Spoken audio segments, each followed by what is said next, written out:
Hello everyone, myself Santosh Kumar, a passionate math teacher teaching for JEE and other engineering entrance exam, NDA entrance exam 11th and 12th.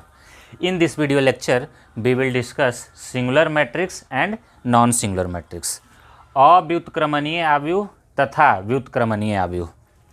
तो singular matrix और non singular matrix हम लोग वैसे square matrix को बोलते हैं जिसका determinant का वैल्यू जीरो हो। वैसा स्क्वायर मैट्रिक्स जिसके डिटर्मिनेंट का वैल्यू जीरो हो उसे हम लोग सिंगुलर मैट्रिक्स बोलेंगे, और वैसा स्क्वायर मैट्रिक्स जिसके डिटर्मिनेंट का वैल्यू जीरो नहीं हो उसे हम लोग नॉन सिंगुलर मैट्रिक्स बोलेंगे। स्क्वायर मैट्रिक्स सबसे पहले हम लोग जानते हैं तो स्क्वायर मैट्रिक्स किसको बोलते हैं, तो वैसा मैट्रिक्स जिसमें number of row and number of column हमेशा इक्वल हो उसे हम लोग सिंगुलर मैट्रिक्स कहते हैं। यानी कि 2 × 2 ऑर्डर का स्क्वायर मैट्रिक्स हो सकता है, 3 × 3 ऑर्डर का स्क्वायर मैट्रिक्स हो सकता है, 4 × 4 ऑर्डर का स्क्वायर मैट्रिक्स हो सकता है।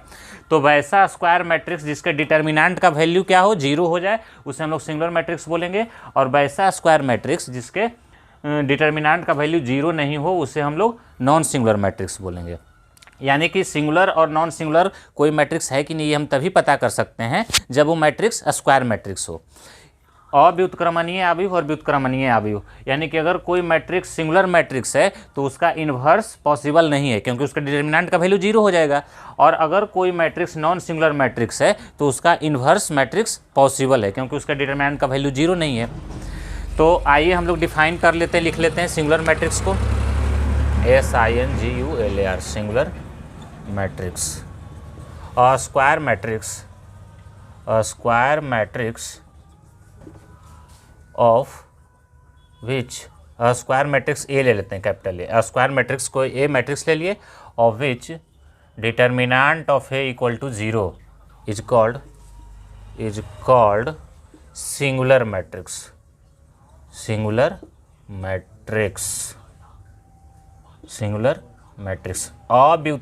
व्युत्क्रमणीय अवयव, इसको सिंगुलर मैट्रिक्स को हम लोग क्या बोलते हैं, अव्युत्क्रमणीय अवयव।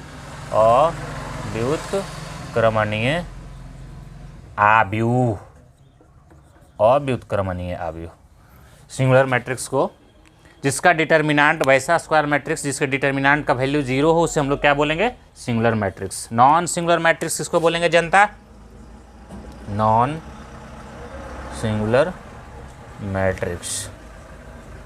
Square matrix of which square matrix A ही ले लेते हैं। Square matrix A of which determinant of A does not equal to zero उसे हम लोग क्या बोलेंगे, is called non singular matrix. कोई मैट्रिक्स नॉन सिंगुलर है तभी हम लोग उसका इन्वर्स फाइंड कर सकते हैं। अगर नॉन सिंगुलर नहीं है तो उसका इन्वर्स डिफाइन नहीं किया जा सकता है। तो यहाँ पे डिटर्मिनेंट ऑफ ए क्या होगा, जीरो होगा। व्युत्क्रमणीय अवयव, इसे हिंदी में हम लोग बोलते हैं व्युत्क्रमणीय अवयव। ओके, आइए हम लोग सिंगुलर और नॉन सिंगुलर मैट्रिक्स को एक क्वेश्चन से समझते हैं। एक क्वेश्चन हम ले लेते हैं सिंगुलर और नॉन सिंगुलर मैट्रिक्स पे। हमारे पास एक क्वेश्चन है, दिया हुआ है कि if the matrix A is a singular matrix. कोई मैट्रिक्स ए दिया हुआ है, देखिए इस क्वेश्चन को देखते हैं। If the matrix A 3 - x 2 2, 3 × 3 order वाला मैट्रिक्स है तो स्क्वायर मैट्रिक्स हुआ ना, नंबर ऑफ रो और नंबर ऑफ कॉलम सेम है, लिख रहे हैं। फिर 2 - 4 और -1 - x, ये -2 है, ये -2 इज अ सिंगुलर मैट्रिक्स। ये बोल दिया है कि सिंगुलर मैट्रिक्स है, singular matrix. Then find x यहाँ पे अननोन है तो इस x का हमें वैल्यू निकालना है। ये बता दिया है कि ये सिंगुलर मैट्रिक्स है। वेरीफाई वेदर, और एक इसी में अगला पार्ट है क्वेश्चन का, वेरीफाई। पहले तो x का वैल्यू निकालना, फिर कर रहा verify whether A × A transpose equal to I। ये जो A मैट्रिक्स है और उसके ट्रांसपोज, उन दोनों का प्रोडक्ट जो है वो आइडेंटिटी मैट्रिक्स है कि नहीं। For what value of x. और अगर आइडेंटिटी मैट्रिक्स है तो एक्स के किस वैल्यू के लिए वो फाइंड करना है। आइए हम लोग देखते हैं इस क्वेश्चन को। एक मैट्रिक्स हमारे पास ए दिया हुआ है, स्क्वायर मैट्रिक्स है क्योंकि नंबर ऑफ रो और नंबर ऑफ कॉलम दोनों 3-3 है, तो स्क्वायर मैट्रिक्स तो है। अब बोल भी दिया है कि सिंगुलर है, तो सिंगुलर मैट्रिक्स है तो एक्स निकालना, तो सिंगुलर मैट्रिक्स का डिटर्मिनेंट का वैल्यू कितना होगा, 0 होगा। यानी कि since A is a singular matrix, इसलिए determinant of A equal to 0, यानी कि 3 - x 2 2 2 4 - x 1 -2 -4 -1 -x, ये जो होना चाहिए ये 0 होना चाहिए। ठीक है। अब यहाँ से हम इसको क्या करते हैं कि मैट्रिक्स का कुछ ऑपरेशंस, एलिमेंट्री ऑपरेशंस जो होता है उसको अप्लाई करके एक्स का वैल्यू निकालते हैं। तो एलिमेंट्री ऑपरेशंस में मतलब हम किसी भी रो या कॉलम को हम आपस में जोड़ सकते हैं, घटा सकते हैं, कोई कांस्टेंट स्केलर क्वांटिटी से मल्टीप्लाई कर सकते हैं। तो हम लोग क्या करते हैं, देखो कि सेकेंड रो में थर्ड रो के एलिमेंट को हम ऐड कर देते हैं थोड़ा सिंपल करने के लिए।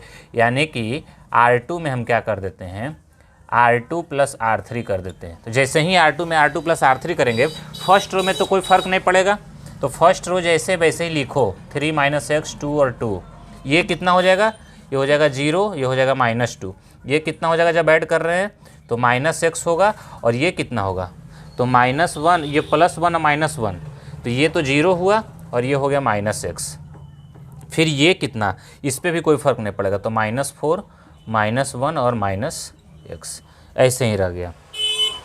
अब हम क्या करते हैं कि फर्स्ट रो सेकेंड कॉलम में से थर्ड कॉलम को सब्ट्रैक्ट कर देते हैं ताकि ये वाला भी 0 हो जाए। तो ये जब हम सब्ट्रैक्ट करेंगे तो देखो क्या होगा, सेकेंड कॉलम में थर्ड कॉलम को हम सब्ट्रैक्ट कर रहे हैं, तो फर्स्ट कॉलम पे तो कुछ ऑपरेशंस लगा नहीं रहे हैं, तो जैसे वैसे ही रह जाएगा।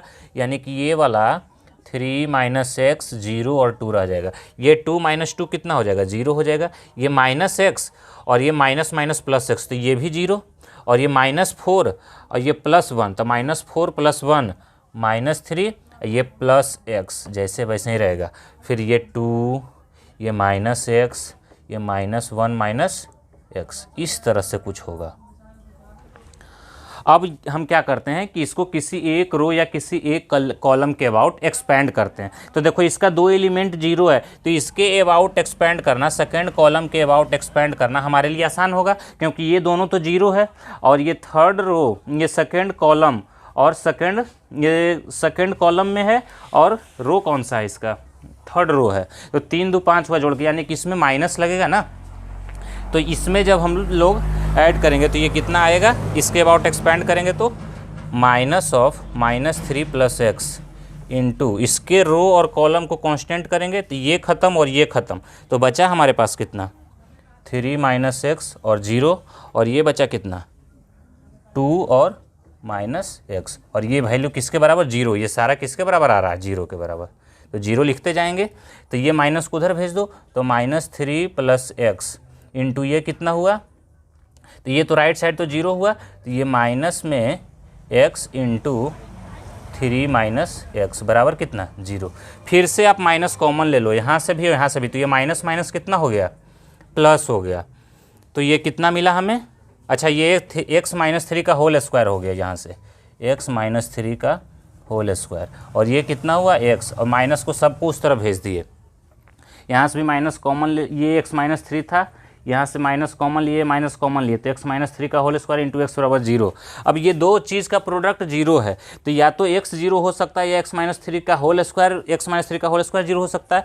तो जब x बराबर 0 करेंगे तो एक तो सॉलिड मिल गया x = 0, यही तो हमको निकालना था। यानी कि या तो x = 0 हो सकता है, या फिर जब इसको 0 करेंगे और x - 3 का होल स्क्वायर बराबर 0, तब भी x = कितना मिलेगा, तब भी हमें x = मिलेगा, तब हमें x = 3 मिलेगा। तो x का 2 वैल्यू हमें मिला, या तो x 0 हो सकता है, या फिर x क्या हो सकता है, x 3 हो सकता है।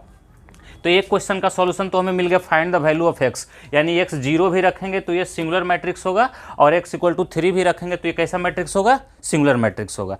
अब आइए इसके क्वेश्चन के सेकेंड पार्ट पे, कि verify whether a × A transpose = I, यानी कि हमको तो पहले A ट्रांसपोज निकालना होगा। तो किसी मैट्रिक्स का ट्रांसपोज क्या होता है, किसी मैट्रिक्स का ट्रांसपोज जब हम उसके रो वाले सारे एलिमेंट को किसी एक पार्टिकुलर रो के सारे एलिमेंट को, जैसे फर्स्ट रो के सारे एलिमेंट को हम उठाए और फर्स्ट कॉलम में लिख दिए, उसी प्रकार से सेकंड कॉलम के सारे एलिमेंट को उठाए और सेकंड रो में लिख दिए, फिर थर्ड रो के सारे एलिमेंट को उठाए और थर्ड कॉलम में लिख दिए। तो इस तरह से जो हमको मैट्रिक्स मिलेगा वो उस दिए गए मैट्रिक्स का ट्रांसपोज होगा। यानी कि हम सबसे पहले ए का ट्रांसपोज हमको लिखना होगा। पहले तो ए लिख लो, ये एक्स बराबर 0 के लिए, तो पहले एक्स बराबर 0 के लिए हम ए लिखते हैं। x बराबर 0 के लिए हम a लिखते हैं। तो आओ x बराबर 0 के लिए जब हम a लिखेंगे तो क्या हमें प्राप्त होता है देखते हैं। तो जब x इक्वल टू हम 0 रखेंगे तो देखो कितना हो जाएगा, a बराबर जब x बराबर 0, तो ये क्या मिल जाएगा, देखो 3 - 0 3 2 - 2 2 4 - 4 1 1 - 1, ये मिला हमें a। इसका ट्रांसपोज भी साथ में लिख लो, ए ट्रांसपोज। तो बताओ ए ट्रांसपोज कितना हुआ, तो फर्स्ट रो के सारे एलिमेंट को फर्स्ट कॉलम में 3 2 1, सेकंड रो के सारे एलिमेंट को सेकंड कॉलम में 2 4 1, थर्ड रो के सारे एलिमेंट को थर्ड कॉलम में, तो कितना -2 -4 -1। इस तरह से हमको ए और A transpose x equal to 0 के लिए मिल गया। अब जब ए और ए ट्रांसपोज मिला तो ए इंटू ए ट्रांसपोज निकालो, तो ए इंटू ए ट्रांसपोज, इसका जो रो है इसमें नंबर ऑफ कॉलम जो है वो इसके नंबर ऑफ रो के बराबर है, यानी कि हम इसका प्रोडक्ट आराम से निकाल सकते हैं। तो बताओ a इंटू ए ट्रांसपोज, इसके पहले एलिमेंट, इसके पहले वाले रो को इस तीनों से बारी बारी से हम गुना करेंगे। तो a इंटू ए ट्रांसपोज कितना आ जाएगा, 3 तिया 9, 9 प्लस 2 दूनी 4, 1 इंटू 1 तो 1, फिर इसी को यहाँ करेंगे तो 3 इंटू 2 6, 2 इंटू 4 8, 1 इंटू 1 1, फिर इसी को इसमें करेंगे 3 इंटू 2 -6, 2 इंटू -4 तो -8, फिर 1 इंटू -1 तो ये हो गया -1, फिर 2 इंटू, इसको उठाएंगे सेकेंड रो वाले को उठाएंगे, इससे करेंगे तो 3 इंटू 2 6, 4 इंटू 2 8, 1 इंटू 1 तो 1, फिर इसी को इसमें करेंगे 2 इंटू 2 4, 4 इंटू 4 16, 1 इंटू 1 तो 1, फिर इसी को करेंगे इसमें करेंगे तो -4 -16 -1, फिर इसी को करेंगे इसमें 4 3 दूना -6, 4 दूना -8, 1 गुने -1 तो -1, -4 -16 -1 और 1 तो -1, फिर इसको करो तो -2 प्लस 4 4 4 16 -1 1, तो a इंटू ए ट्रांसपोज जो हमें मिला, लिख लेते हैं क्या मिला, 9 4 13 1 14, 8 6 14 1 15, 8 6 14 1 15 माइनस में 8 6 14 1 15, 16 4 20 1 21, 16 4 20 1 21, 8 6 14 1 15 और ये कितना 16 4 20 1 21, 16 4 20 1 21।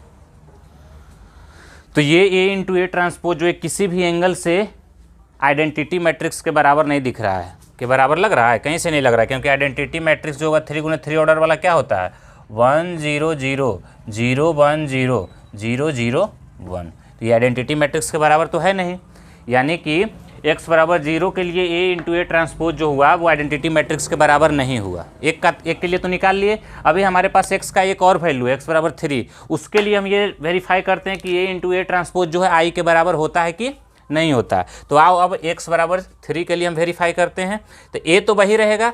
अब हम x इक्वल टू 3 के लिए a लिख लेते हैं, नहीं a भी चेंज करेगा ना, तो x बराबर 3 के लिए हम a लिखते हैं पहले। तो x बराबर 3 के लिए देखो हम लोग a लिखते हैं, तो जहाँ जहाँ पे x है वहाँ पे कितना पुट कर देते हैं 3 पुट कर देते हैं, तो for x equal to 3, x equal to 3 put करेंगे तो ये क्या मिलेगा हमें 3 - 3 0 हो जाएगा, ये 2 ये 2 ये भी 2, 4 - 3 तो ये 1 हो जाएगा, ये 1 ही रह जाएगा, ये -2 ये -4 ये -1 और -3 ये कितना हो जाएगा -4, ये हो गया a। तो बताओ a ट्रांसपोज कितना हुआ, तो इसके फर्स्ट रो के एलिमेंट को फर्स्ट कॉलम में यानी कि 0 2 2, इसके सेकंड रो के एलिमेंट को सेकंड कॉलम में यानी कि 2 1 1, फिर इसके थर्ड रो के एलिमेंट को थर्ड कॉलम में -2 -4 और -4, ये हमें A ट्रांसपोज मिला। अब हम क्या करते हैं, A इंटू A ट्रांसपोज निकालते हैं, यानी कि इसके फर्स्ट रो के एलिमेंट को इसके तीनों कॉलम से बारी बारी से मल्टीप्लाई करके ऐड करके लिखते हैं, जो कि हम लोग को पता होता है एलिमेंट्री ऑपरेशंस। तो 0 इंटू 0 0 हो गया, 2 इंटू 2 4, 2 इंटू 2 4, 4 + 4 8, डायरेक्ट कर रहे हैं, डायरेक्ट लिख रहे हैं। फिर 0 इंटू 2 0, 2 इंटू 1 2 और 2 इंटू 1 2, 2 + 2 4। फिर इसी को इसमें करेंगे तो 0 इंटू -2 0, 2 इंटू -4 -8, 2 इंटू -4 -8, -8 और -8 -16। फिर सेकेंड रो के एलिमेंट को उठाते हैं, इसके तीनों कॉलम से बारी बारी से मल्टीप्लाई करके ऐड करते हैं। तो 2 इंटू 0 0, 1 इंटू 2 2 और 1 इंटू 2 2 + 2 4। इसी को इसमें तो 2 इंटू 2 4, 1 इंटू 1 1, 4 1 5, अब 5 4 इंटू -4 इंटू 1 तो -4, 5 -4 तो 1, ये 1 हुआ। फिर इसी को इसमें करते हैं, 2 इंटू -2 -4, ये भी -4 -8, ये भी -4 -12। फिर इसको करो तो -2 इंटू 0 0, फिर -4 इंटू 2 -8, ये भी -8 तो -16। जनता -2 इंटू 2 -4, -4 इंटू 1 तो -8 और ये भी -4 -12। Oh my God.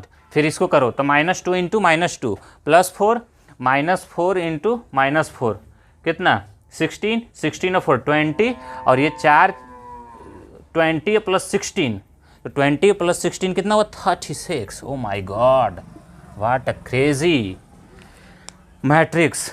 तो ये मैट्रिक्स भी A इंटू A ट्रांसपोज जो निकला, भले ही कुछ कॉमन उमन भी ले लेंगे, लेकिन ये आइडेंटिटी मैट्रिक्स के बराबर तो दिख नहीं रहा है।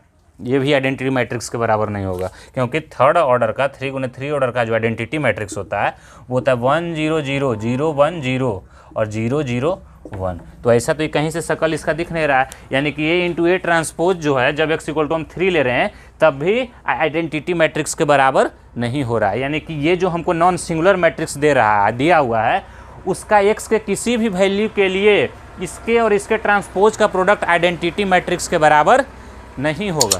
क्लियर? तो आज के लिए इतना ही। नेक्स्ट वीडियो हम लोग अगले संडे को फिर से देखेंगे किसी नए टॉपिक के साथ। Thank you.